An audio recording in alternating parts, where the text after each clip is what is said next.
Hello everyone, welcome to CSCI 181, Web Design and Programming. My name is Trish Deuce and I'm a lecturer in the Computer Science Department, and I will be your instructor this semester. We will be creating websites from scratch in this class. We will learn something called HTML, CSS, JavaScript, Bootstrap, and create our websites from scratch. There's a lot of tools out there these days that give you the ability to create really nice websites without knowing much about what's going on under the hood. You're not doing it from scratch. You're doing some drag and drop type of thing. So that's good, but it's still really beneficial to learn how to program from scratch, because if you want to do any customizations with one of these sites, or if you want to tweak something, you need to know about how it works under the hood. I definitely think this class is beneficial.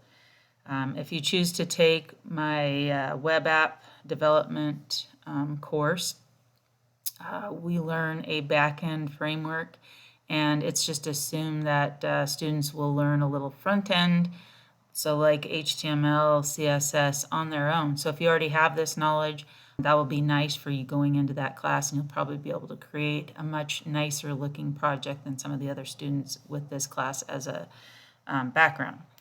So I definitely think this class is useful. Just keep in mind that web programming is time consuming. It isn't necessarily super difficult all the time, but it takes a lot of time. So that would be my one piece of advice. Make sure you always give yourself plenty of time to do your assignments. Everything in the class will have due dates. Due dates will typically be on Sundays at midnight. So try to start on your assignments early in the week to give yourself plenty of time. Creating web pages is a lot of fun. You get a chance to be creative. It can show your personality a little bit and so forth. So I hope you enjoy it as much as I do and have some fun with this class. All right, let's take a look at how the class is organized. If you log into Canvas and click on our class, you should see something like the following. This home page for our class has my contact information. You are, even though this is an online class, you are more than welcome to come visit me during office hours. I'm located in the Social Science Building, 412, so the top floor, way over in the corner. I have office hours on Wednesdays from 11 a.m. to 2 p.m. I'm happy to make an appointment with you anytime. And since this is an online class, assuming some students may not be on campus, obviously, I'm happy to set up a Zoom appointment with anybody at any time. So just email me if you'd like to do that. I have my phone number on there. That's my personal phone number. Feel free to reach out to me by giving me a call or a text message. And then, of course, there's my email address. Please feel free to email me. There is a section down here, announcement. I'd like you guys to check announcements regularly. If I have just something general that I want to explain to the class or tell the class, I will post it here. If we go over to the next button, the syllabus, let's just take a quick look there at the syllabus.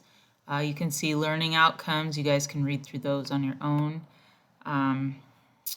Materials and resources. So obviously you need to have a computer. This is the minimum requirements of a computer. You don't need much for this class to create basic web pages.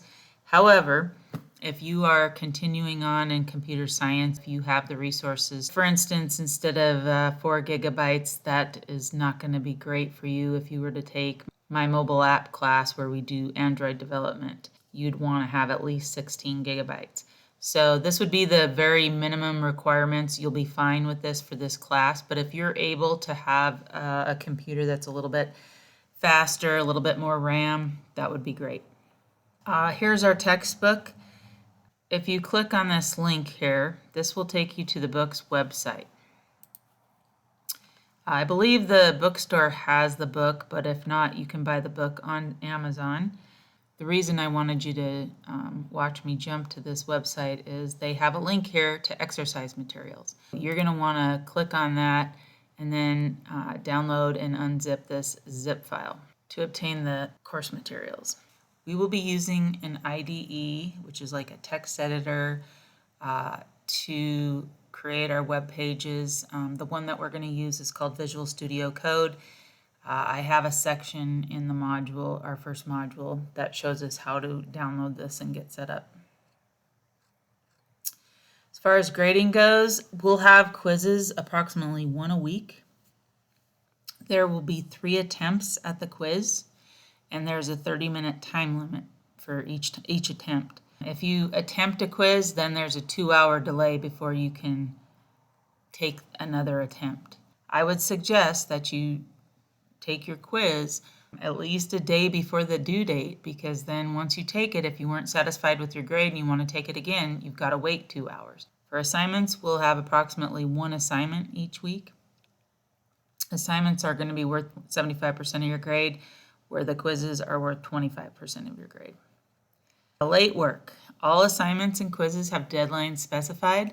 There's an automatic 10% per day penalty for each day an assignment is submitted late. Canvas is set up to automatically assign the penalty. I will still grade yours if you submit it late, but then Canvas will just automatically calculate the deduction based on the day that you submitted it. If you submit it on time, no problem. If you submit it late, it will be 10% off, 20% off, 30% off for however many days late. The rest of this you can look through on your own. I'm going to go back to the top here, get back to our main page. If you click on question and answer, I would like to see us take advantage of this. Please feel free to post a question. I had just created a test one and deleted it, so that's why it says deleted by test student. But if you have a question associated with the material in the class, I would like it if you posted it here, and then I'll reply there so that everybody has a chance to see what the answer is. Most likely, if you have a question, someone else in the class also had that same question. You need to subscribe. So I have subscribed, that's why it's green. If I click on this, it'll unsubscribe. You need to subscribe if you want to get a notification because someone posted a question. I believe you should always be able to come over here and look at all the questions that have been posted and the replies. But if you want to be notified of a question, you would want to go ahead and hit subscribe over here. So I'd like to take advantage of that. And then you will see what we're supposed to do each week when you click on modules. I have, for instance, week 1, we have a very short week this week, so I had January 16th listed.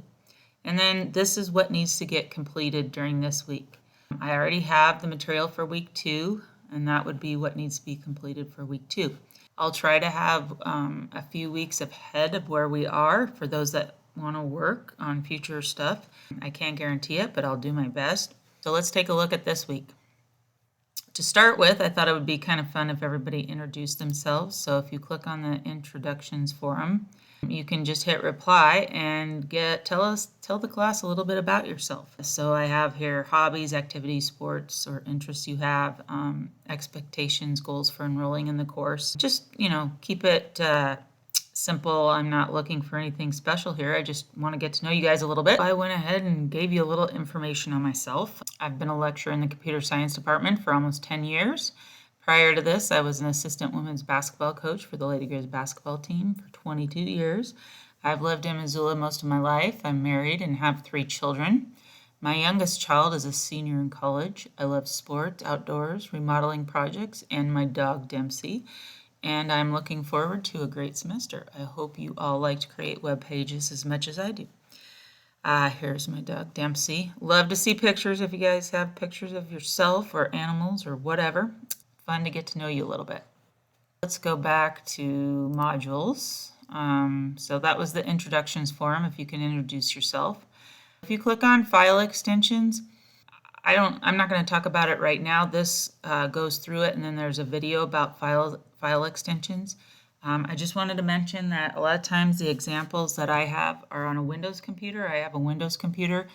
It's usually pretty simple. If I have a video and it showed you how to display file extensions for a Windows computer, just do a Google search on how do you display file extensions on a Mac. or on a Linux computer. And if you continue to have trouble, just shoot me an email and I'll help you get it figured out. It's important that you're able to view file extensions if you're going to do any sort of programming or development. That's what this goes through. The next section talks about Visual Studio Code. An integrated development environment is a software application that has all these tools just to make programming, whether it's web programming or I'm writing a program in Python, just makes it a lot easier. Usually the editor has nice coloring, so it's easier for you to look at your code. With like HTML, we have tags, so a lot of times when I start one tag, it'll finish it for me. If I was doing some stuff with Python, it has nice debuggers to help me find mistakes in my code, things like that. One of the recommended ones is Visual Studio Code. I've been using it for a lot of, I use it for Python. I've used it for web programming with HTML, CSS. I use it for a lot of things, and so it's very common. I think it would be worth your while to take a look at it. So I am requiring that everyone in the class download Visual Studio Code. Here are instructions on setting up Visual Studio Code. This is step-by-step instructions. Take a glance at these, but then click here and watch the video. The video will guide you through these instructions. For instance, when you download Visual Studio Code, there's some extensions that it asks you to add.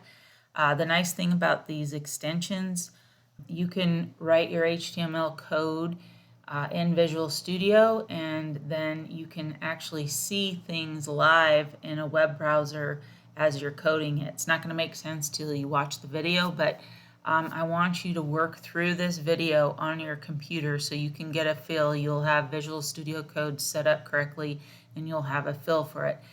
It asks you to type in a few files. I actually put these files here for your reference because it was kind of hard to see. The video goes by pretty fast. Obviously you can pause the video, but I thought it might help to have these files right here. Don't worry about what's in the files right now. We're going to talk about that later. The whole thing here is you have time right now to get Visual Studio Code set up correctly.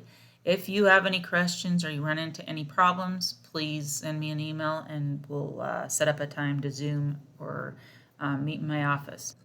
Hit next.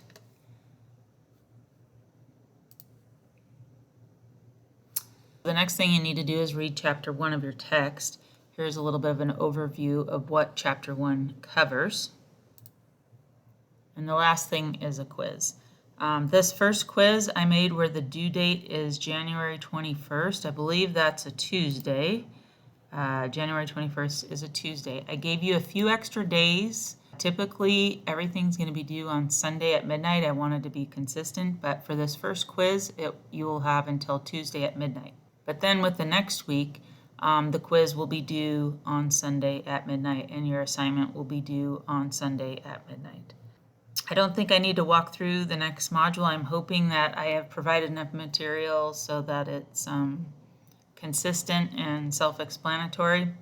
Sometimes, though, I do forget things on Canvas. There's a lot of settings and so forth, so if you ever don't think something's right, please send me an email. I easily could have not published something and it's visible to me, but it's not visible to you. So please let me know if you notice any mistakes. All right, go ahead and get started. I'm looking forward to a great semester.